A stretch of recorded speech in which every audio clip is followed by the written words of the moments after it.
MP Vincent UDF ജില്ലാ chairman സ്ഥാനം രാജിവെച്ചിരിക്കുന്നു. അതാണ് അദ്ദേഹം മാധ്യമങ്ങളോട് വ്യക്തമാക്കിയത്. കഴിഞ്ഞ ദിവസങ്ങളിൽ DCC ഓഫീസിനകത്തുണ്ടായ കൂട്ടത്തല്ലിൽ ഒരിക്കലും സംഭവിക്കാൻ പാടില്ലാത്തൊരു കാര്യമായിരുന്നു. അതിന്റെ ധാർമ്മിക ഉത്തരവാദിത്തം ഏറ്റെടുത്തുകൊണ്ട് താൻ രാജിവെക്കുന്നു എന്നാണ് അദ്ദേഹം ഇപ്പോൾ വ്യക്തമാക്കിയിരിക്കുന്നത്. അല്പസമയത്തിനകം തന്നെ ജില്ലാ ഭാരവാഹികളുടെ യോഗം ഇവിടെ ചേരും. ഇപ്പോൾ ജോസ് വള്ളൂരിനെ അനുകൂലിക്കുന്നവരുടെ യോഗം മുകളിൽ ചേരുകയാണ്. ജോസ് വള്ളൂർ ആ യോഗത്തിൽ വെച്ച് തന്റെ രാജി പ്രഖ്യാപിക്കും. അതിനുശേഷമായിരിക്കും ജില്ലാ ഭാരവാഹികളുടെ യോഗം നടക്കുക. ആ യോഗത്തിൽ വെച്ച് ആ രാജി പ്രഖ്യാപനം ആവർത്തിക്കും. ഇപ്പോൾ UDFന്റെ ജില്ലാ ചെയർമാനും മുൻ MLAയുമായ മുൻ DCC പ്രസിഡന്റുമായ MP വിൻസെന്റ് തന്റെ രാജി പ്രഖ്യാപിച്ചിരിക്കുന്നു. ഈ സംഭവം നടക്കുമ്പോൾ കഴിഞ്ഞ ദിവസം DCC ഓഫീസിൽ കൂട്ടത്തല്ല് നടക്കുന്ന സമയത്ത് ഈ തൃശ്ശൂരിലോ അല്ലെങ്കിൽ കേരളത്തിലോ അദ്ദേഹം ഉണ്ടായിരുന്നില്ല. പകരമായി അദ്ദേഹം ഡൽഹിയിലായിരുന്നു. ഇത് സംബന്ധിച്ച ചർച്ചകളുമായി ബന്ധപ്പെട്ട് ഡൽഹിയിലായിരുന്നു. അതുകൊണ്ട് തന്നെ ഇത്തരം ഒരു സംഭവം ഉണ്ടായതിന്റെ ധാർമ്മികമായ ഉത്തരവാദിത്തം കോൺഗ്രസ് നേതാവ് എന്ന നിലയിലും UDFന്റെ നേതാവ് എന്ന നിലയിലും തനിക്കുണ്ട്. അതുകൊണ്ടാണ് താൻ രാജിവെക്കുന്നത്. അത് ആ രാജിയുടെ ഔദ്യോഗികമായ പ്രഖ്യാപനം അല്പസമയത്തിനകം തന്നെ DCC ഭാരവാഹികളുടെ യോഗത്തിൽ നടക്കും. ഇപ്പോൾ അദ്ദേഹം DCC ഓഫീസിലേക്ക് പോയിട്ടുണ്ട്. മുകളിൽ ജോസ് വള്ളൂരിനെ അനുകൂലിക്കുന്നവരുടെ യോഗം ചേരുന്നു. ആ യോഗം തീർന്നതിന് ശേഷമായിരിക്കും താഴെ DCC ഭാരവാഹികളുടെ യോഗം ചേരുക. ഏതായാലും രണ്ടുപേരും ദേശീയ നേതൃത്വത്തിന്റെ നിർദ്ദേശപ്രകാരം രാജി വെച്ചിരിക്കുന്നു. അത് ഒരു സാങ്കേതികമായ പ്രഖ്യാപനം മാത്രമാണ് ഇപ്പോൾ നടക്കുന്നത്. വിനീത. ശരി ജെയ്സൺ, പക്ഷേ MP വിൻസെന്റിനെ പിന്തുണച്ചുകൊണ്ട് നേരത്തെ K മുരളീധരൻ സംസാരിക്കുന്നത് നമ്മൾ കണ്ടതാണ്. ഇപ്പോൾ യോഗത്തിന് എത്തിയിരിക്കുന്നത് ഇരുവരെയും അനുകൂലിക്കുന്നവർ മാത്രമാണോ? മറുഭാഗത്തിന്റെ ഒരു നിലപാട് എന്താണ് ഈ കാര്യത്തിൽ? K Muraleedharan MP വിൻസെന്റിനെ അനുകൂലിച്ചിരുന്നു. MP വിൻസെന്റിനെതിരെ നടപടി ഉണ്ടാകരുതെന്ന് അദ്ദേഹം K സുധാകരനോടും ദേശീയ നേതൃത്വത്തോടും ആവശ്യപ്പെട്ടിരുന്നു. പക്ഷേ തൃശ്ശൂർ ജില്ലയിലെ പ്രത്യേക രാഷ്ട്രീയ സാഹചര്യം, കോൺഗ്രസിനകത്തെ രാഷ്ട്രീയ സാഹചര്യം വലിയ പൊട്ടിത്തെറിയിലാണ് നിൽക്കുന്നത്. ഒരു രീതിയിലും ഒത്തുതീർപ്പുകൾ ഉണ്ടാകാൻ സാധ്യതയില്ലാത്ത ഒരു അവസ്ഥയിലേക്ക് ഏത് സമയവും അടിപൊട്ടുന്ന അവസ്ഥ നമ്മൾ നേരത്തെ തന്നെ കണ്ടു. DCC ഓഫീസിനകത്ത് ഏത് സമയവും അടിപൊട്ടാവുന്ന അവസ്ഥയിൽ എത്തി നിൽക്കുന്ന ഒരു സാഹചര്യത്തിൽ ഇരുപക്ഷത്തിനുമെതിരെ കർശനമായ നടപടി ഉണ്ടായാൽ മാത്രമേ മുന്നോട്ട് പോകാനാകൂവെന്ന് ദേശീയ നേതൃത്വത്തിന് ബോധ്യപ്പെട്ടിരിക്കുന്നു, സംസ്ഥാന നേതൃത്വത്തിന് ബോധ്യപ്പെട്ടിരിക്കുന്നു. ഇതിന്റെ പശ്ചാത്തലത്തിലാണ് രണ്ടുപേരോടും സ്ഥാനമൊഴിയാൻ ആവശ്യപ്പെട്ടിരിക്കുന്നത്. അതിന് അവർക്ക് മാന്യമായി പുറത്തു പോകാനുള്ള അവസരമാണ് ഇന്ന് ഒരുങ്ങുന്നത്. ഭാരവാഹികൾ യോഗം വിളിച്ച് തങ്ങളുടെ രാജി പ്രഖ്യാപിക്കുക. അതിപ്പോൾ നടക്കും. മാധ്യമങ്ങൾക്ക് മുന്നിൽ MP വിൻസെന്റ് ഇപ്പോൾ പറഞ്ഞു കഴിഞ്ഞു. ജോസ് വള്ളൂർ തന്റെ പ്രവർത്തകർക്ക് മുന്നിൽ പറയുന്നു. ഏതായാലും അന്തരീക്ഷം അത്ര സുഖകരമല്ല. ഏത് സമയവും സംഘർഷം ഉണ്ടാകാവുന്ന അവസ്ഥയിലേക്ക് കാര്യങ്ങൾ എത്തിയിരിക്കുന്നു. പോലീസ് കൂടുതൽ പുറത്തെത്തിയിട്ടുണ്ട്. ഇനി യോഗം കഴിഞ്ഞ് പുറത്തു വരുമ്പോൾ ജോസിനെ അനുകൂലിക്കുന്നവരും അതുപോലെ തന്നെ MP വിൻസെന്റിനെ അനുകൂലിക്കുന്നവരും ഇവിടെയുണ്ട്. അത്തരത്തിൽ പറയേണ്ട ഒരു സാഹചര്യത്തിലേക്ക് തൃശ്ശൂരിലെ കോൺഗ്രസിന്റെ അവസ്ഥ എത്തിയിരിക്കുന്നു എന്നതാണ്.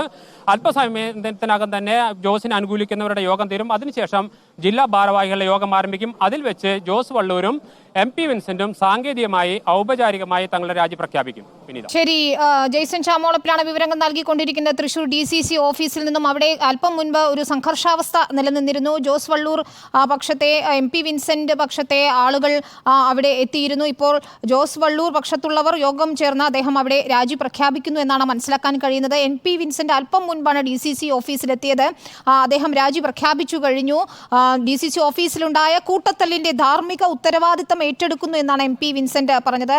K മുരളീധരൻ അദ്ദേഹത്തിനെതിരെ നടപടി വേണ്ട, അദ്ദേഹം സഹകരിച്ച ഒരാളാണെന്ന് കഴിഞ്ഞ ദിവസം പറഞ്ഞിരുന്നെങ്കിലും കടുത്ത നടപടികളിലേക്ക്, ഈ കൂട്ടത്തല്ലിന് പിന്നാലെ കടുത്ത നടപടികളിലേക്ക് ദേശീയ നേതൃത്വം കടക്കുകയായിരുന്നു. ജോസ് വള്ളൂരിനെയും MP വിൻസെന്റിനെയും മാറ്റുകയാണ്.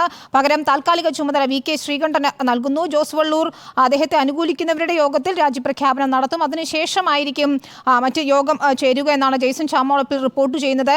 കൂട്ടത്തല്ലിൽ അതിന്റെ ധാർമ്മിക ഉത്തരവാദിത്തം താൻ ഏറ്റെടുക്കുന്നു എന്ന് തന്നെയാണ് ഇപ്പോൾ UDFന്റെ ജില്ലാ ചെയർമാൻ ഇരുന്ന MP വിൻസെന്റ് പറയുന്നത്. അദ്ദേഹം രാജി വെച്ചു കഴിഞ്ഞു. ഇനി ഔദ്യോഗികമായി അത് പ്രഖ്യാപിക്കാൻ മാത്രമാണ് ബാക്കിയുള്ളത്. അദ്ദേഹത്തിന്റെ MP വിൻസെന്റിന്റെ വാക്കുകളിലേക്ക്. കഴിഞ്ഞ ദിവസങ്ങളിൽ നമ്മുടെ തൃശ്ശൂർ ജില്ലാ ഓഫീസിലുണ്ടായ തൃശ്ശൂർ DCC ഓഫീസിലുണ്ടായ അനിഷ്ട സംഭവങ്ങൾ നമ്മുടെ ജില്ലയ്ക്ക് കോൺഗ്രസിന്റെ പേരിൽ ഒരു അവമതിപ്പുണ്ടായിരിക്കുകയാണ്. ആ അവമതിപ്പ് ജില്ലയിലെ കോൺഗ്രസ് പാർട്ടിയെ വലിയ ക്ഷീണത്തിലാക്കും എന്നുള്ളത് കൊണ്ട് പാർട്ടിയുടെ പ്രധാനപ്പെട്ട ഉത്തരവാദിത്തമുള്ള നേതാക്കൾ എന്ന നിലയ്ക്ക് ധാർമ്മിക ഉത്തരവാദിത്വം ഏറ്റെടുത്തുകൊണ്ട് ഞങ്ങൾ എല്ലാവരുമായി ആലോചിച്ച് ഒരു തീരുമാനം ഇപ്പം തന്നെ പ്രഖ്യാപിക്കും. എന്താണ് നമ്മളൊന്ന് എല്ലാവരും എല്ലാവരും ഇരുന്ന് ആലോചിച്ച് പാർട്ടി ഉന്നത സീനിയർ നേതാക്കന്മാരെ കണ്ടു. അപ്പോൾ രാജി തന്നെ നിങ്ങൾക്ക് നിങ്ങളുടെ മുമ്പിലാണ് എനിക്ക് ആദ്യം അറിയിക്കേണ്ടത്. എനിക്കങ്ങനെ വേറെ പേടിയും ഉണ്ടാവളായിട്ടൊന്നുമില്ല. നമ്മളെ സംബന്ധിച്ചോളം നമ്മളിതിനകത്ത് ഉണ്ടായിരുന്നില്ല, ഞങ്ങളാരും ഉണ്ടായിരുന്നില്ല. ഞാൻ ഡൽഹിയിലായിരുന്നു. ഇവിടെ നടന്ന സംഭവങ്ങളൊന്നും ഞാനുണ്ടായിരുന്നില്ല. പക്ഷേ ഇത് ജില്ലയിൽ കോൺഗ്രസിൻ്റെ ഭാഗത്തു നിന്ന് ഉണ്ടാവാൻ പാടില്ലാത്തതാണ്. പാർട്ടി ഓഫീസിൽ ഒരിക്കലും ഉണ്ടാവാൻ പാടില്ലാത്തതാണ്. അത്തരമൊരു സാഹചര്യം വരുന്നത് പാർട്ടിയെ സംബന്ധിച്ചോളം ബുദ്ധിമുട്ടുണ്ടാക്കുന്ന കാര്യമാണ്. അപ്പോൾ അത്തരം സംഭവങ്ങളുടെ മുഴുവൻ ഉത്തരവാദിത്വം ഏറ്റെടുത്തുകൊണ്ടാണ് ജില്ലയിലെ കോൺഗ്രസിൻ്റെ UDFൻ്റെ നേതൃത്വം നിൽക്കുന്ന പ്രധാനപ്പെട്ട ഒരാളെന്ന നിലയ്ക്ക് ഞാൻ രാജിവെക്കുന്നതിനെക്കുറിച്ച് ആലോചിക്കുന്നത്.